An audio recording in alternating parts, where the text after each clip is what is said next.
সেবাগতের ফন্ডের মাধ্যমে আল্লাহ পয়গম্বর কোরআনের যে সমস্ত আয়াতগুলোকে যেভাবে বাস্তবায়ন করেছেন, আল্লাহর যে নির্দেশগুলোকে তিনি কিভাবে বাস্তবায়ন করেছেন, তারা আমলি নকশা, তারা আমলি তরবিয়ত, তারা আমলি নমুনা মধ্যে দাঁড়াতে হবে মাধ্যমে যা বলেছে আমার নবীর চরিত্রে সেটা বাস্তবায়িত হয়েছে। এই কাজ হাক্কানি মাশায়েখে ইজাম বিভিন্ন খানকাহি মেহনতের মাধ্যমে জাতির মধ্যে সচল রেখেছেন। কথা বলেন ঠিক না বেঠিক?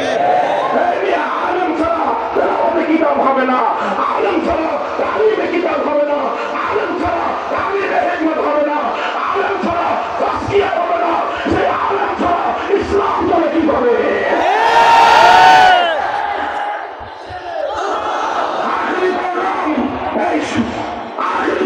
তোমাদের কাছে আল্লাহর পয়গম্বরের এই দিনের পাশে মানুষ আসতে চাও, যারা আল্লাহর কিতাবকে নিজের পক্ষে ধারণ করতে চাও, এই চার কাজ যে কোনো একটা কাজের সাথে তোমার সম্পর্ক থাকতে হবে, অন্য কাজগুলোকে সহযোগিতা করতে হবে। তুমি সিরাতুন নবীর এক অংশকে বাদ দিয়ে আরেক অংশকে, এক অংশের সঙ্গে বিরোধ তৈরি করে আরেক অংশ বাস্তবায়ন করলে তুমি সত্যিকার সিরাতের উপর উঠতে পারো না। এই জন্য আসো, আমাদের কাজ হবে তেলাওয়াতে কিতাব জমিনের মধ্যে কোরআনের তেলাওয়াতের গুঞ্জন দিয়ে সমস্ত জাহেলিয়াতের ভিতগুলোকে আমরা প্রকম্পিত করে তুলব।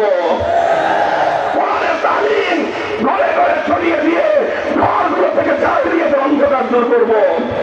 তালিমে হিকমতের প্রত্যেকটা মেহনত যেন সমাজে চালু থাকে। যেই মেহনত নিয়ে ষড়যন্ত্র হবে, সম্মিলিতভাবে সেই ষড়যন্ত্রের মোকাবেলা করব। তাজকিয়ার মাধ্যমে একটা কোরআনী আখলাক গঠন করে ইনশাআল্লাহ আমরা সিরাতুন নবীকে নিজেদের জীবনে পরিপূর্ণ ধারণ করব। আল্লাহ পাক রব্বুল আলামিন আমাদের সকলকে তৌফিক দান করেন।